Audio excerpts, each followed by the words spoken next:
start. All right, so it seems like everyone is here somewhat. Good. The ones that are here acknowledge them. That's pretty good. Today, first session on your part, pretty much. That means their part in particular, on awareness games. So, but more specifically, how many of you had a look at the paper that was posted on last week by Johanna on the issue tracker? Cool. Okay, cool. So admittedly, that isn't part of me because I should have checked the labeling. So because you probably subscribe to certain labels for announcement in specific papers and hadn't seen that earlier then. So that's fine. That's fine. I should have kept an eye on this, particularly in the first round. But it's still important that you have an idea what the paper is about, so we can discuss a bit in the setting afterwards. It's usually always a hiccup in the beginning, anyway. And we can change to any slide you want afterwards. Yeah, that's right. And the Johanna can provide the slides, or the group can provide the slides afterwards, so you guys have an opportunity to follow up. Particularly for the stream people, that will be interesting. Hello, stream people. So because you may not be as directly involved. But with this, I hand over to you guys, and you make this rest of the day yours. No, not as bad. Please, the floor is yours. Hello everyone, I am Johanna, and this is Jiaxing Li. Xu. And today we're going to talk about serious games in the topic of awareness.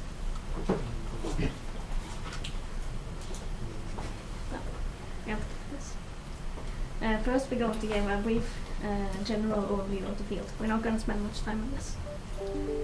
So, in the past 2 decades, numerous serious games have been developed that are intended to create awareness on various topics. Serious games are an interesting alternate way of teaching than traditional methods, and education has much in common with raising awareness. In awareness games, topics range from everything from environmental concerns like energy and water consumption, geohazards and food security, to cybersecurity, privacy, cyberbullying and mental health, and finally multiculturalism. Today we will focus on the final topic. So first we need a working definition of culture. So here it is. Culture serves to unify groups of individuals by creating a communal framework through which they can better understand and relate to one another. And it's an important mechanism that lets groups of people feel affinity.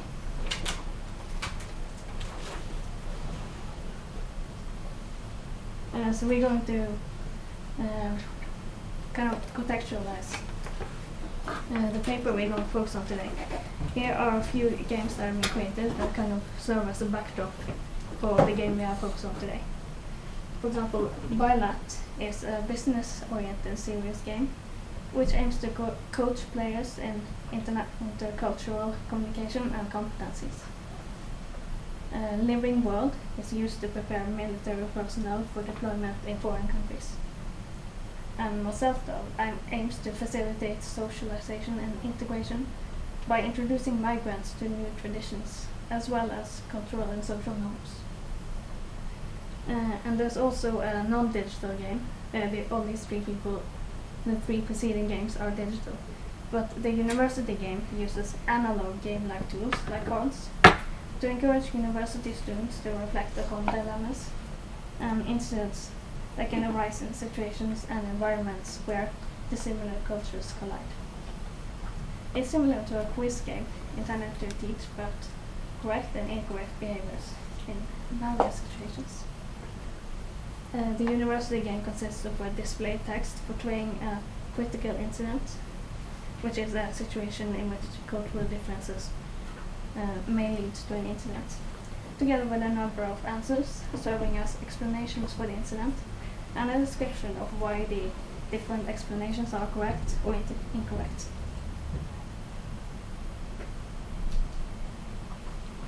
So we picked 2 of those motivation theories from the teacher's PowerPoint, and one is the Mayo's motivation theory, and in the group in area 1 is with low cohesiveness and low norms, and on the contrary, the groups in Area 4 is with high norms and high cohesiveness.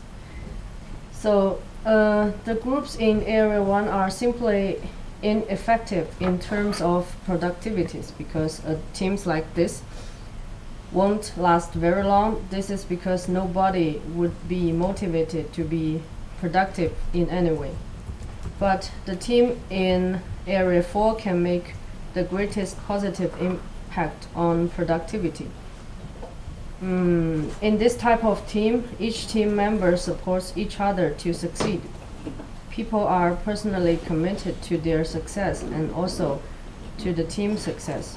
So a strong support network forms within this type of team. Another theory is Adams' equity theory. So in this theory, the idea is that the players' input and output need to match up as closely as possible. In other words, what an employee brings to the organization should be relatively equal to what the employees takes from the organization. Or like the paper we gave, the students took part in ball game and offered their time. What could they take from the schools or the teachers? So I think maybe some new knowledge or new opinions from other students, or the good impression from the teachers, or something like pizza, coffee, and tea. So those things attracts me anyway. So next is part 2. Part 2, we will focus on a specific paper, which is a game-based tool for cross-cultural discussion, encouraging cultural awareness with board games. This paper studies whether a board game can effectively raise the cultural awareness and their impacts on everyday life, and they will compare whether a board game can reach this goal more efficiently than a traditional open discussion. And there will be 2 groups. One is the main group will play the game, and another is control group. They have a open discussion.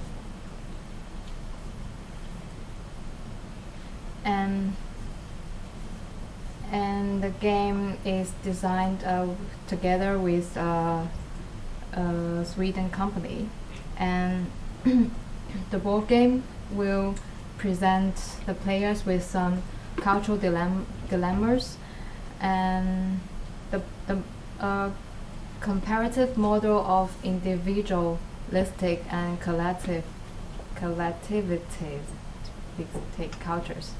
And there are some components in the game, currency tokens, and some a green card and red card to represent disagree or agree, and also 12 cards of the critical incidents.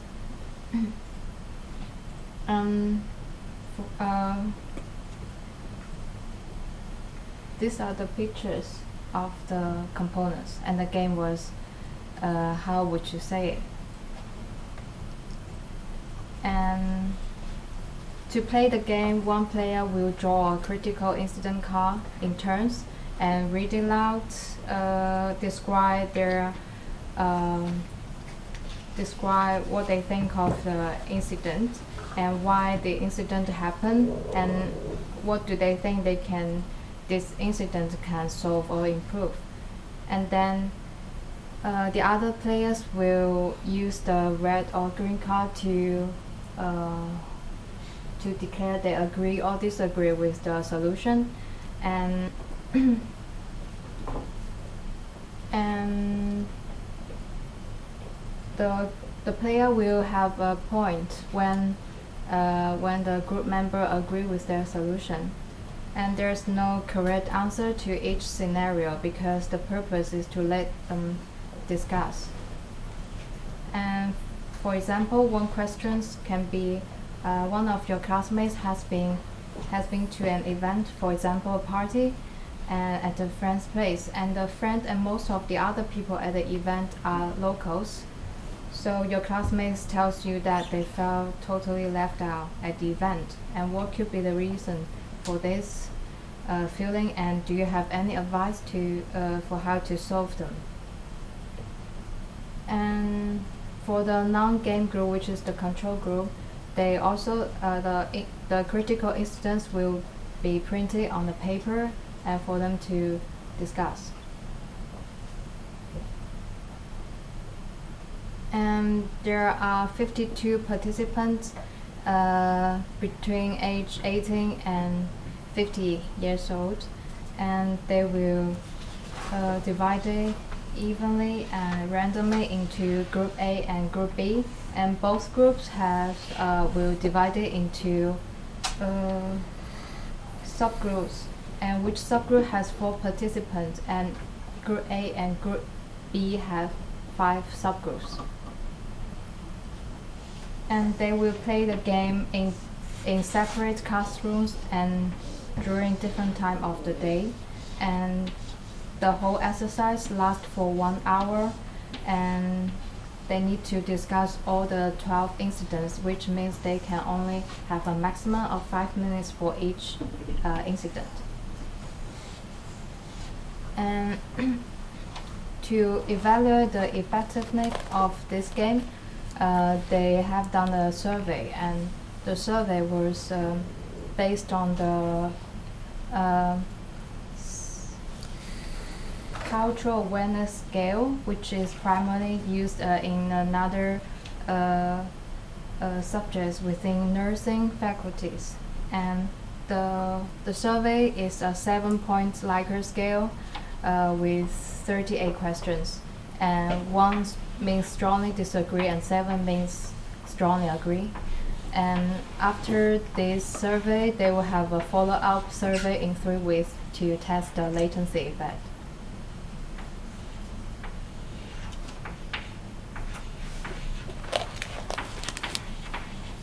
Other than the survey, they also use a qualitative method, which is the observation. Players will be observed during the whole game or discussion, and the main purpose of this observation is to observe where there are noticeable differences between the 2 groups, like how the discussions goes, and if there were even or uneven involvement of the participant, and whether one group seems to have a higher engagement. Now we will want to describing some of the underlying theories that the game design is built on. So, as mentioned before, the game uses critical incident cards. And in this context, critical incidents are specific scenarios where cultural differences may lead to an incident or a conflict.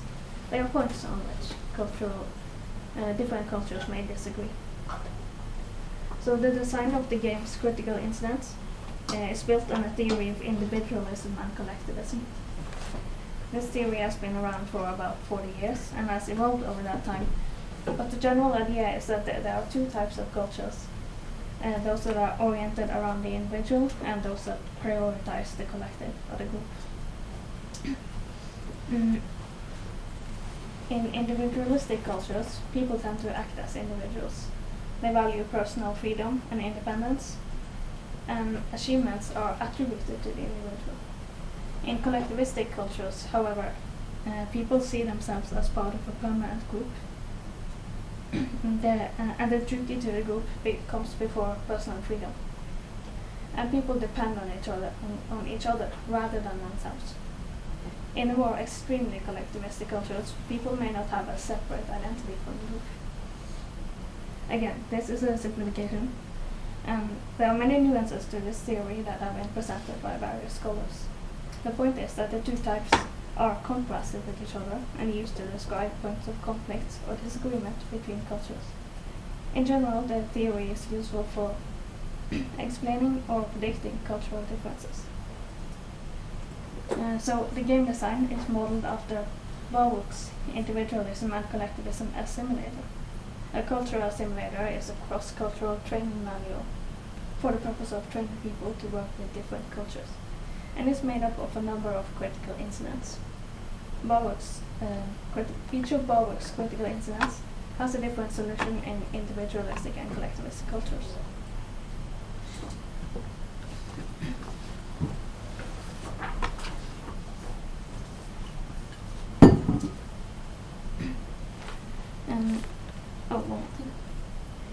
The purpose of using this theory for the game design was to pose realistic dilemmas and challenging questions to the players. This is intended to stimulate discussion and generate awareness, and in turn, hopefully attitude change in the players. Also, the design of the game's critical incidents is informed by Hofstede and Tipton-Mer's 6 dimensions of culture. This is another theory in which 6 aspects are presented and used to characterize and differentiate cultures. Let's go through them. Powerlessness is to what degree ordinary people accept and expect power inequalities between people. Uncertainty avoidance is how the culture perceives unstructured situations and the unknown, either as a threat or as a curiosity. Individualism, as I explained before, is people's tendency to act either as individuals or as part of a permanent group.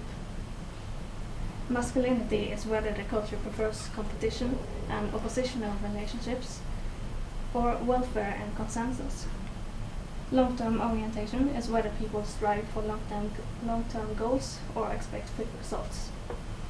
And finally, indulgence is the culture's tendency toward either personal freedom or personal duty, which has a lot in common with individualism and collectivism. Just like the individualism and collectivism theory, these 6 dimensions are spectrums defined by the extremes at each end.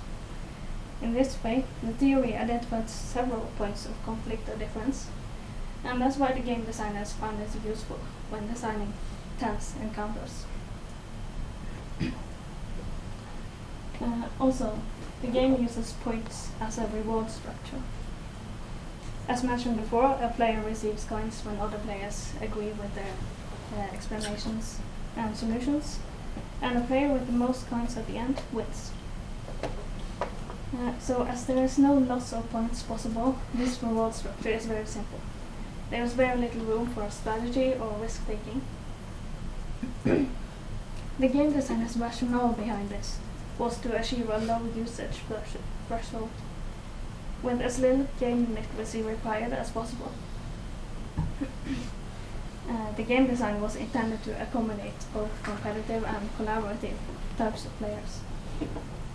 This is also based on Hofstede and Tipton-Mer's finding that individualism and collectivism can affect how people play games, with individualists leaning towards competitive styles and vice versa. Competitive players can challenge other players and compete for points, while collaborative players can facilitate or expand on other players' experts. And now we will move on to presenting the results of the study. So this is the overview of the survey result, including the mean, the standard deviation, and the median. For the first group, the game group, and for the second group, B, is non-game group.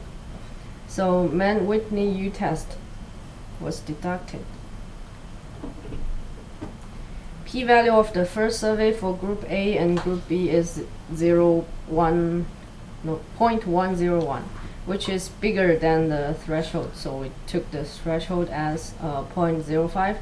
This shows no statistically significant difference between them, but in the second survey, the p-value is less than 0.05, which revealed a significant difference. So the second media in group A and B indicate tendencies in changing cultural awareness associated with maturation. So All questions were divided into 5 categories, and the first category, general education experiences, consists of the largest amount of items, and the other 4 groups are cognitive awareness, behavior, comfort with interactions, classroom issues, and the opinion of Group A and Group B on this game.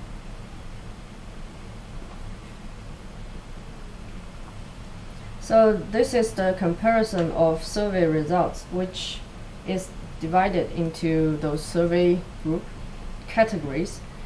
The bars shows the mean of the group's response on the CAS surveys Likert scale.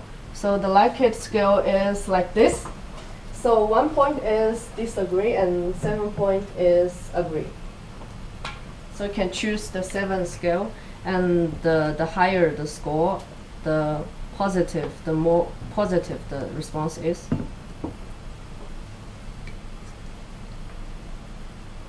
Notable differences in the category of general education experience, cognitive awareness, and behavior comfort with interactions.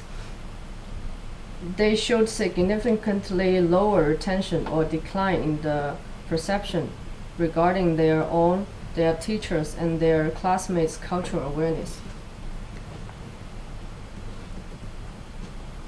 While the game group also showed a decline in the first 2 categories, but it was not at the same scale as for the non-game group. In the behaviors category, the game group actually showed an increase of the positivity and perceived awareness in 3-week follow-up.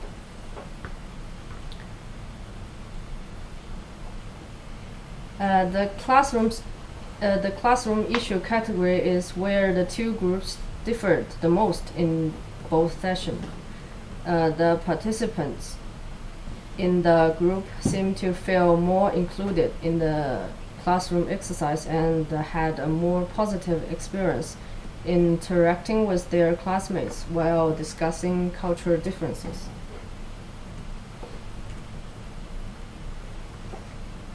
So finally, Group A's opinion was more positive than game activity about the game activity in the 3-week follow-up, whereas the non-group participants' opinion regarding the more traditional discussion exercise declined. Next, the items in the survey are collected and compared individually. So you can see there are 38 items representing 38 survey questions. The black line is the mean of each question from the game group, and the red one is for the non-game group. In the 2 survey, we can see that the average of groups' opinion only differed slightly for almost all items, but the participants of Group A were also constantly more positive in their response in comparison to Group B. As you can see, the black line tends to get higher scores.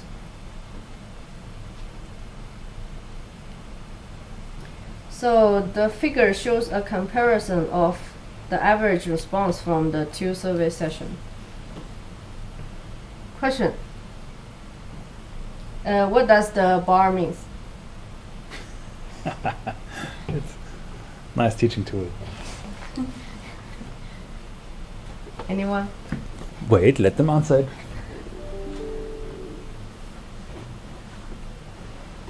Tension rises. Those Just- who read the paper? Anyone? Let's just pick one randomly now. No.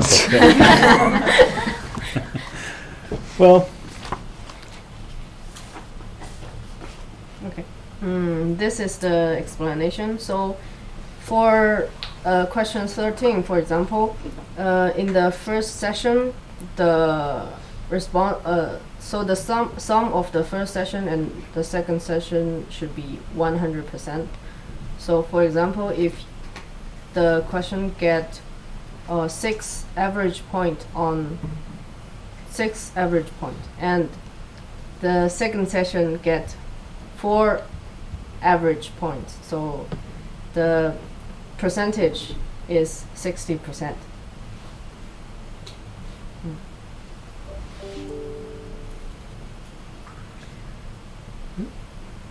So, I mean, in short terms, doesn't it just show the relative shift in opinion for each individual question item, right? Yeah. So if it ideally you want to have it 50-50 each, meaning the opinion didn't change, right? So if you Yeah. had a high cross-cultural awareness initially, then you probably retain a high one after 3 weeks, where in the second one you have a large variation over the items, right? For some items the retention is pretty good, for others it's really off, right? So that's the message there, I guess, right? So that seemingly in games, or in the game group in this particular case, let's not draw the conclusion, the inference to games, but that is much more constant there across all the items of the CAS study. Yeah. Sorry, please. And also the second graph group B change, you can see the first session has higher points than the second session.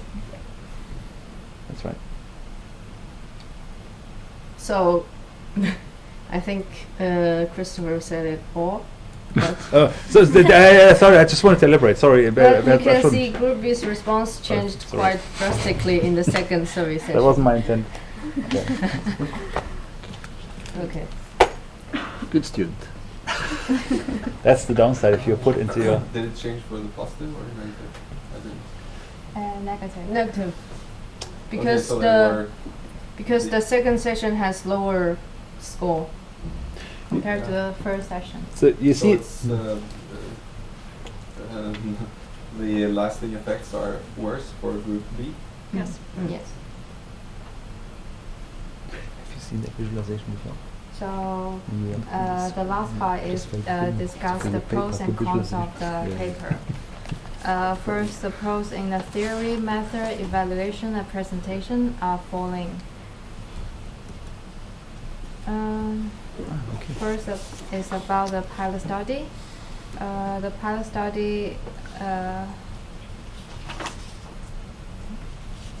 study help in identifying the confusing and ambiguous phrasings of the survey questions, and which will help and also help reduce unnecessary questions. Furthermore, the pilot study helped to prepare the observing researcher for their roles during the live tests in the SFI classrooms. And they also didn't do a pre-test during the real experiment, because the pre-test can affect performance in the post-test by priming the subjects to pay extra attention to specific aspects of a conducted study or change their behaviors during the actual experiment. For example, the Hawthorne effect. And this priming can make it very difficult to measure the actual effectiveness of the experiment. The third thing is the survey, and they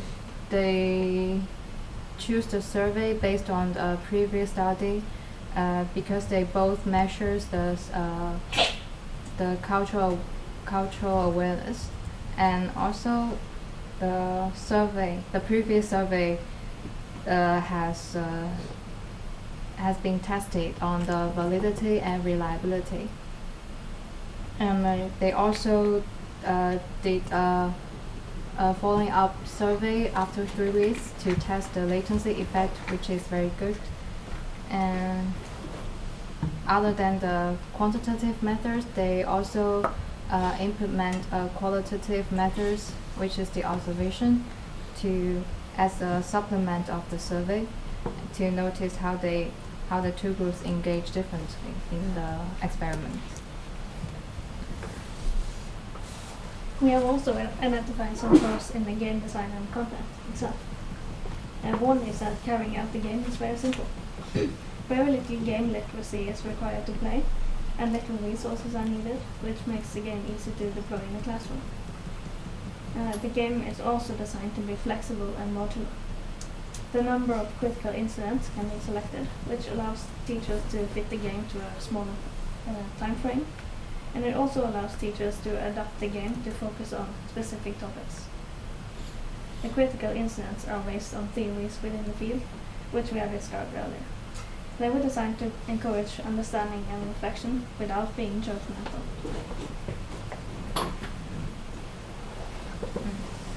Now we are going to say something about the cons.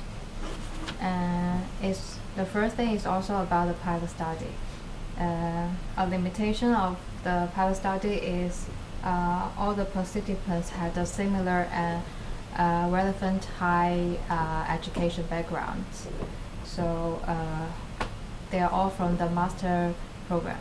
And also the participants were not as culturally different as the SFI classrooms. And the second thing is the balance of the competitiveness. Is not well designed. One player can get very high points at the beginning of the game, which will discourage the other players to play the game.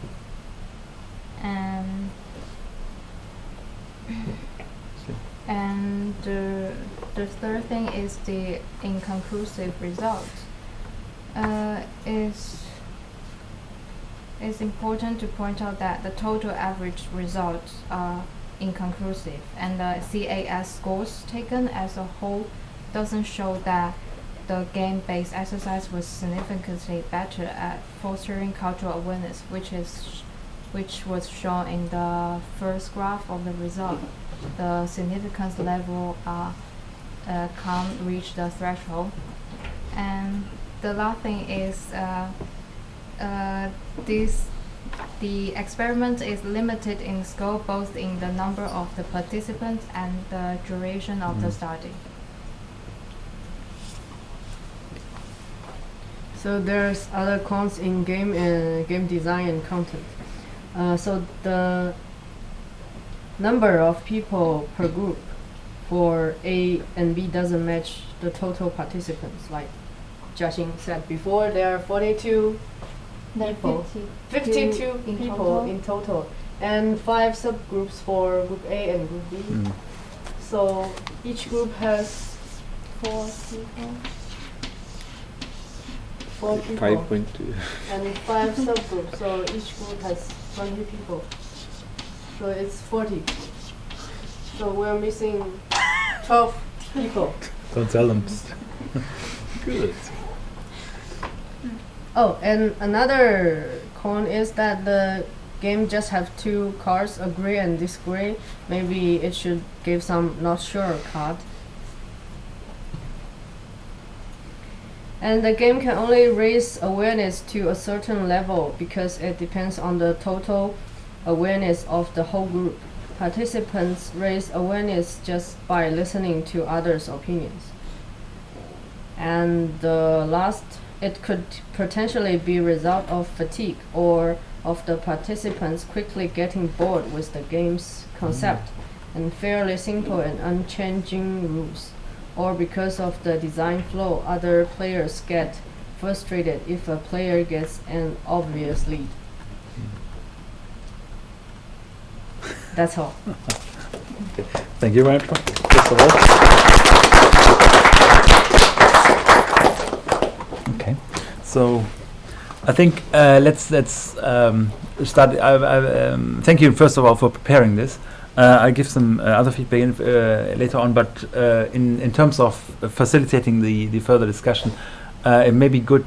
Can we ask some questions first regarding? I have some comments regarding your specific introduction and the presentation before we go to and the theories and so on. Before we go to the paper, because the paper will be a can of worms. I think once we dug in there, then we have a lot of discussion points there. So this is more a question of alignment. So I was intrigued. You picked the theory by Mario. If you go back to slide, one of the first ones you have, and that one, yes. So in response to now the topic that you chose for evaluation, that is the cross-cultural understanding, right? What should it tell you about the optimal type of teams you're looking for, you're thriving for? That they have norms in common. And that's not necessarily the case in different cultures. right? So you have both cohesiveness, right? So that means, you know, and how far is the group integrated, as often means professionally, but also, of course, culturally. And then norms, and norms are inherently culturally ingrained. So it would actually argue for monocultural groups, ideally, right? So in the extreme case, if you want to have high-performing teams, only pick one that come from the same kind of world, have the same kind of education, and the same level of mastery. So sometimes you need to tell those theories a bit of the sort of grain and contextualize them a bit, right? So because that could be an easy conjecture that one can draw, right? If we're talking about multiculturalism. The CAS study, another point, you mentioned that one. Can you give an example of questions that they asked in the cultural awareness study? Yes. The example is... Because like, how many items was it? 36? Remind me? 38. 38. Blah. Actually, it provides some the appendix for the survey, but we cannot find it. Right. Okay. Yeah, Okay. we cannot find the appendix. Right. Okay. That's cute. But there is one question he mentioned in the paper is one of your classmates has been to an event and then Yeah, at the the left pres- out one. That was Yeah. a critical incident. Yeah, that is one example on So- the card. So what would be an alternative way of figuring out the content of the CAS questions? What would be an alternative way of figuring out those questions? Like if you don't know them, if the appendix is missing, what is an alternative pathway you could go down? Looking ahead for your masters. So someone reports something, they don't provide the appendix because it's been chopped off by the journal or something else. So how do you figure out what they're referring to? Because they have categories. Yeah, I have categories. Yeah. No, I mean the CAS survey is something well known. They even cite it, right? So what could you do then? Oh, you mean the CAS survey? The Yeah. survey is Likert scale. Ah, They yeah. mention something in the result part. Yeah. So it is. I think 5-point Likert scale. But or is it 7? 7? Is it? But no. What you can do is you go into reference and actually go into original, right? So to look at the original source. If you read something you don't quite understand what it is, you don't find the reference to it, just follow up basically. Right? That's why the resources are literally there, right? So then you get a feel, well, how is this structured and so on. And oftentimes when you do that, especially if that's so fundamental to the game, it gives you an inspiration of things that could be off, right? Because perhaps you see a problem with this study and they don't, and you feel the game either just blindly ignores all the criticism that has been done to it, or makes it even worse, or misinterprets it, or applies it in a different kind of sense. So sometimes it's really good to go a bit into the literature and see actually where, at least in any case for the core components, to see where it's coming from. That's why. That's my question, because there's just one example, but only one example, because it's quite diverse in terms of the examples. For example, many questions are centered around the hospital setting. Yes, So the original CAS Yeah. survey was from The nursing. nursing. Yeah. faculty. Yeah. So these authors changed the questions around a bit. to Yeah, fit the, so we're missing the yeah. appendix there, don't we? Mhm. Yeah, that's good. Email address of both writers on top of. That's good. Yes. If that's still valid, yes, that's right. Let's do it now. Perhaps the answer until the end of the session. No, of course not. But yeah. So instead of me asking questions, do you guys have any questions? for now? Let's just hang follow on. up on one comment. So if you go to your criticism to the game design, you said there were just 2 states. So you have agree or disagree, and you were suggesting that having a third state is good. Now there is some. In psychology, there's a disagreement there where you should do this. I mean, if you would like to encourage a discussion, then going into I don't know is allowing you to not taking a stance and not encouraging a discussion. So they have the 7 scale or 5 scale Likert scale that will allow you to be kind of in the middle, not taking a certain position. But if you really like a discussion, then you would like them to have to take either the positive or the negative. So Yes, sometimes that's why they they have forced choices. yeah, so that's so that you could say that actually in thing this is- case having 2 cards is actually a benefit and a good thing because it would encourage discussion. You can't get away with just saying I really don't know. I would decide. So in this case, I would say it's maybe a benefit having 2 Yeah, rather than I having see three levels. But the thing is, the authors they just stated that they chose these 2 modes. So they didn't say anything about why. Why? Right? Yeah.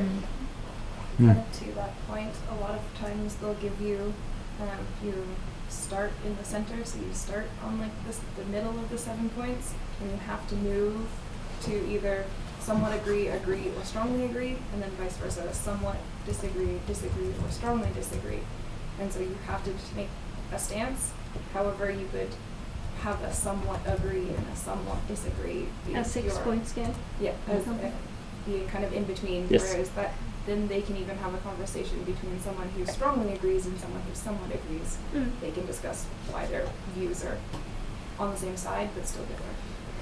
Personally, I like giving the ones who answer the option of saying I don't for this question I don't have a strong opinion, because it is if you force them to have to take the positive or negative, then I think in general you force everyone to spend a little bit more time, because sometimes they don't really know for sure, and then they have to fine grain weighting. So I prefer, when I design, I prefer having an odd number.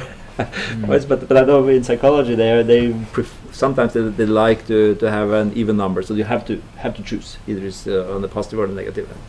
So, but in this case, I think it actually serves a good purpose in that it encourages more a discussion, because you can't just That's step away. So I think it's a good thing. But Yes. So just a clarification question. The two groups, A and B, the main difference is that one of them had or started the round with presenting cards after they had been asked the question, right? And group B would just ask questions and then they start the discussion.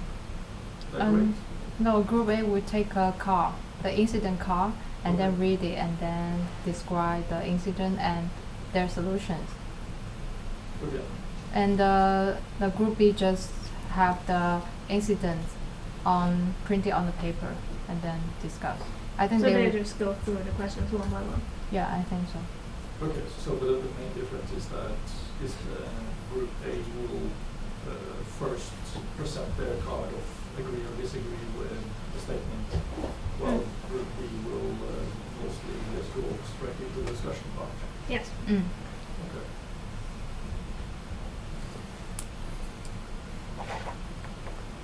Other comments? I think that another difference is We get to that, in the Group A, one people is providing the solution and the other player just declare their opinions. But maybe in the Group B, everyone just discuss. No one, like everyone can provide solution and everyone can just say they agree or disagree.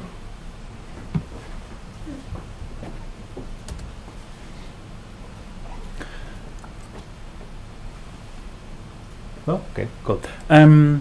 So that was what would you call this? That was the methodological aspects of it, right? So the protocol, the survey was run. Before we get to the evaluation, one more theory point of view.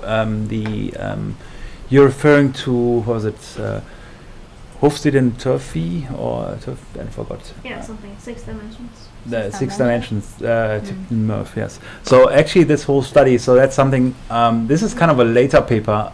The papers, the authors should have gone back quite a bit earlier, because the actual... This is the result of many years ago. Yeah. Previous studies. So it actually, do you know any details about it? About the dimensions? About the dimensions? I looked back on papers from the 70s and 80s. Correct. When someone does. Correct. And these two theories, individualism and culturalism, they connect way back. So I mean, particular individualism and collectivism are actually, I think 18th century or something, like an assessment, but only narratively. And in the 1960s, I think 63, if I get it right, and in the 70s, Gerd Hofstede did an extensive study in the area of organizational psychology. So what they did, they want to compare different cultures. How do you compare different cultures in the 1970s using questionnaires, or 1960s? How do you think you could do it? Was there the internet? Probably not. Well, they needed to find a middle ground, an arrangement or a baseline in which they could assure that they can exclude all other factors, right? So education level needs to be somewhat appropriate. People need to have a somewhat shared communication ability. That means speak English at least, right? So also challenge, again, 1960s, not today. So what they did at that time, they went into one of the biggest international companies, multinational companies, which could have been, do you know, a big company that was active in the 1960s, still existing, not as relevant anymore? IBM.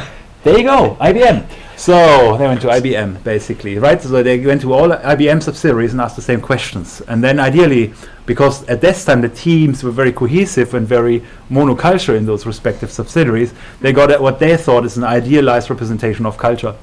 And based on that, they formulated the first 4 of those dimensions initially, and assumed a certain stability over time, meaning that cultures actually, retain those factors over time. Nowadays, there's a bit of an admission that there is a bit of shift, admittedly over time, but and it was subsequently then extended using long-term orientation, and most recently, I think, in the end of 2000s or something, the indulgent versus restrained dimension as well. So that's a quite powerful tool, often cited. If you think about this, so what if you had a look at it? What's your impression of this? Is there any problem with this mechanism? That's one of the. It's one. I think he's one of the most cited European social scientists. So Gerd Hofstede. So that's no doubt about it. But any study can have shortcomings. You can come up with any you could think about when you look at the design, or if you have looked. This by no means. It doesn't cover all aspects of life. That's right. It's just 6 random things. Basically. So what does it operate on, though? Operate on. Yeah. So what do we compare there? When we say cultures, what do they compare actually? Given that they took this capsule from the IBM culture That's as one a is, starting yeah. point. Yeah. Of course, that is. Yeah. I don't want to put you on. No. The point is they actually. Sorry, go for it. Yeah. They're comparing business cultures in offices around the world. They're not actually comparing culture about like what people do in their everyday life. Yeah. There was no consideration for the wives, the families, anyone else. It was mostly male, mostly high-level education, mostly computer and science education, not any form of like arts or other backgrounds. That's right. So that's bias. What's the other bias? That's a good one. That was often cited, yes. So that's a good point. There's another one. Just intuitively, I mean, that's by no means a test, whatever. I was just thinking about design. What are they reporting on? What are they describing? A culture of what? So they mentioned it in the text even. So they are comparing, for example, the Philippines with Taiwan, with US and whatever else. Reporting on countries. Corporate. So do you think that culture and country necessarily is an aligned entity? Does a country have a uniform culture? So numerous peoples with each their own cultures. Just right. So that's one of the common criticisms is that if you that's a very Eurocentric perspective, right? Where we usually have this orientation of countries based on homogeneous countries, some cultural unity or whatever else, right? At least perceived. Whereas in other cultures it doesn't work at all, right? So I mean, if you take Russia, I guess even China to massive extent, right? It's or so US. different. Or US, of course. Yes. So that's one of the common shortcomings there. The conflation of culture and country, which kind of is an When they were artificial describing the 6 dimensions, they use different countries as examples. Yeah. And they said statements like the US is more on this side. Yeah. That's a bit of an overgeneralization. That's this risk, right? So, and the populace varies as well, right? So having 300 million, where those, let's say 5 million, there you go. It's a bit of an odd comparison there at times. So, but point is, I mean, it's within the bounds of the feasible anyway, right? So how far can you drill it down? So it's kind of a massive undertaking and admirable, but it's always important to bear in mind that there can be certain, what issues could be there. Cool. So, but this is quite insightful. So it's probably worthwhile bearing in mind what dimensions of culture other people have looked at. So I think it's always a good example having Hofstede in the back of your head as you know. Especially since, as the paper suggests, multiculturalism is so important. So that was one of the points. Okay, shall we dig into the paper a bit more? Drill it down? Good. Okay, looking at the paper more generally, you guys now, not those guys, they did prepare quite a bit already there. You guys, what's your impression about the paper? We can talk about different categories there, but perhaps you come up with your own ones, different aspects that you have looked at. Those guys have mentioned game design and theory, I believe. Now, what was those the two aspects? But there may be other ones. What's your impression of the paper? Anything goes. There's no. There's only discussion. There's no right and wrong per se. Please. I will go to read through it now, but Sure. first impression is that their user group is very small. Mhm. So drawing any conclusion is very vague at best. That's my first. They also mentioned that they only can have like 2 groups for testing. They should like have 4 for observing, also observing, and so on. Between that again. Yeah. So the sample size is a bit of an issue. I don't know. Yeah, to you first, then. Yeah. Please. Yeah, just another comment on that. I think it would be interesting to just see a third control group as well, just have no effect on any game or any discussion. Just do this Likert scale thing and see how the results work. Just to have a comparison of someone that was not exposed to any. Yeah. So I mean, in the ideal setting, would be someone who is immigrating to a country, right? Is not exposed to any training, and then see how they fare, right? So perhaps the whole training thing doesn't do anything anyway. So why bother, right? So that's a good point. Yeah. Other points?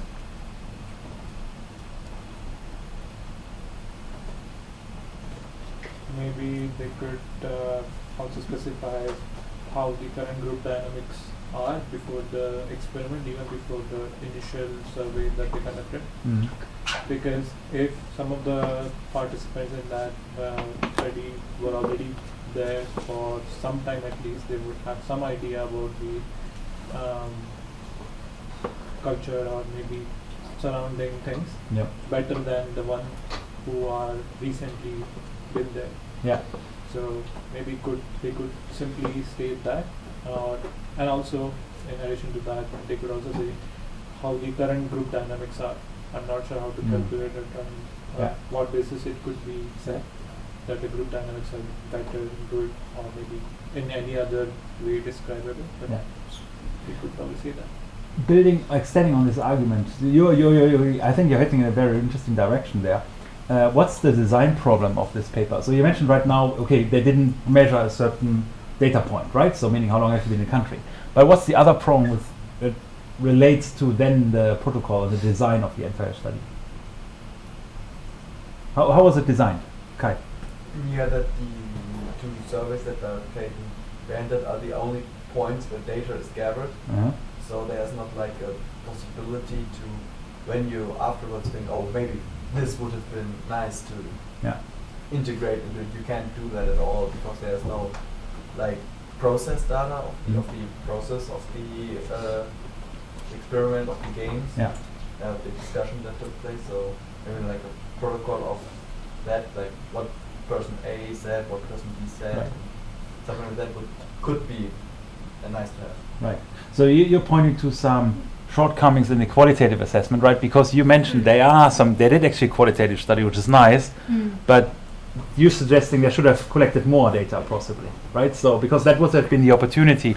If you don't quantitatively collect the data, right, for processing, then you substitute it with or support a supplement you mentioned, I think, with qualitative information. You're suggesting they should have taken the opportunity to simply ask more, right, and understand more.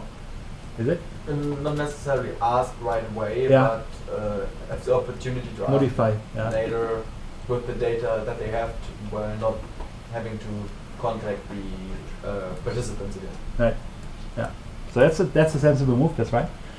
Coming back to you again, I'm still not, because you're still poking in the right direction. What's the design flaw? If you assume that people that live in a country for a given period of time become better at understanding the other culture, what's the problem with the design of the experiment then?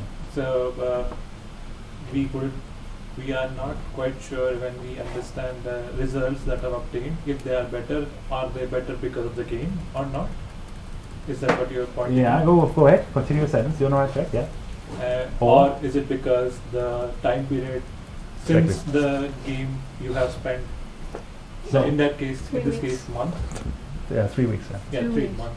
Yeah. So that's something to be tested as well, right? So because your suspicion is not off at all, the longer you're in a country, presumably the better you get to know the host culture, right? Right, isn't it? I think it is, right? Without any directions. Yeah, exactly. Anyway, so if you have additional 3 weeks of exposure, guess what? So you're on the right track. So there could be an interaction effect that can't be assessed really because of that in this particular design, right? That's not mentioned. So it's a very good point there. Thanks for picking up on this. Yeah. There was just the survey like after they performed the practice and nothing before, and you have nothing to compare with. There's no baseline. They didn't do the pre-test. They didn't do the pre-test. Why didn't they do a pre-test again? What was the? Because they You think mentioned the it. pre-test will affect how they perform in the experiment, like Hawthorne effect. Mm-hmm. Cool. Yeah. Point. And actually, the apart from the 38 Likert scale, they also have some questions asking about their like country or like other basic information, background information. Mm-hmm. But I don't know whether they analyze that kind of data in the result part. Right. Yeah. So we don't know. Yeah. No. So we don't know the appendix. Interesting. What I struck me, if you look at the table where you compare the results, the mean, the median, and the standard deviation, what I found interesting that they didn't discuss and that might have been worth to study is look at the standard deviation. So in group A, it goes down, and for group B, it increases. So some get that training, and some don't get training. It seems so. It could be something with the differences in culture. So in the first case, they seem to be normalizing. In the other one, they are spreading out after the training, or. But also the fact that the spread is so much higher in the first place, in the even Yes. in the absence of a baseline. So, so it's hard to with only 5 groups. yeah. So you may have also the fact that they have a few subgroups also could mean that if 2 of these groups didn't provide a good basis, that would have a great impact on the results also. Yeah. You follow that thought, right? So that's that's so perhaps there is something to bear in mind that there's an other effect that they didn't discuss or to explore at all. Yeah. Good point. So I like doing that. I mean, when you look at tables like this, look at the standard deviation. It's a good measure in its own right. It tells a lot about the distribution, and it's worth looking at tracking the standard deviation changes as well. Yeah. Now, in the serious games course, my major objection to this study is now, did they really measure the serious games effect? Now, if I designed an activity, let's say, okay, rather than having an open discussion, I would like to have a discussion that has cases. Okay, so I would like to show them cases that I would discuss, and I would force them to take the word individually, and I would force them to say whether they agree or disagree. Then what's left? What is the game part here? It's the coins you get for agreeing with the rest of the audience. Now, so what I should have seen is trying to run the same thing without the scoring and the one with the scoring and see how much the scoring would contribute. Then we know what the gaming effect will be. Then we know what the game is. The rest is just a different way to frame a discussion. Yeah, structure. And it's no game at all if you remove the scores, I think. Sounds like that would have been a better difference, game and non-game. Yeah. So that's an interesting angle. Yeah. Good point. So they measured the intervention, but they didn't measure the serious games. There's more than just the game intervention here. It's the whole setting of discussion, setting the basis for a multicultural discussion. That's right. But perhaps that's the actual value. I don't know. Perhaps that's what I think. I wouldn't. But I mean that could meet the end. I wouldn't necessarily call it serious games in that setting. Exactly, that's the thing. So it's a serious games course. But what is it? A discussion facilitating in education, in multicultural, absolutely, but not in a serious games course. Right. I think maybe it's not just about the point. Also, they have different roles in the game. Like the group A, they have someone to present the solution. Yeah, but as I said last week, so you could do rather than brainstorming, you could do a nominal group process. the nominal group process is a protocol where each one states what they think. So it's round the table, and then each one goes back and they vote and they discuss the voting. So it's not a game, obviously, but it's the same process that we describe here. It's very much the same process. It's a protocol for how the discussion is going to take place, and that's not a game. I mean, the game does have rules, but you can have rules without having games, I think. Yeah, I agree with you. Yeah, that's a good point. Yeah, that's one of risk. Sticking to the stats for a bit, I'm actually surprised that the first Mann-Whitney U test was not significant. Because usually if you have massive undersampling, as in this study, right, where you basically have only assessed 40 people or something like this, there's very likely that you get significant outcomes, that there are somehow significant difference. So the fact that it's not significant suggests that there may be less effect to the game, right? Since you know, so since you're drawing, you can't even show a significant effect on small samples, right? Because usually when you increase the sample, then it becomes more interesting to see significance of, or then the significance means something actually. But in small groups, due to biases, selection biases, or basically any possible bias you can think about that's related to undersampling, it's very likely to have quickly high levels of significance. So again, this moderates it even further, even though they had some sort of significance in the second one. But again, with undersampling, but the authors are honest about it, right? They admit that they did massive undersampling. So that's all right. They get away with this. Shall we do a bit of a break? Maybe we'll Okay. comment before it. That one. Because Okay. if I understand it correctly, they just played for 1 hour. Yeah. That's all. That's all. Yeah. So that is not a lot either. I would think. I mean, if you like, Yeah. they designing something larger, and I think that if you look at the scores, they didn't discuss it. I mean, one is having a significant difference, but on a 7-point scale, 525 isn't very impressive. No, yeah, I know. So they obviously didn't learn a lot, and after 1 hour of cultural discussion, they shouldn't learn much either. So it's consistent in that sense. And they only discussed each incident for 5 minutes. 5 minutes too short for deep In depth, discussion. yeah, right.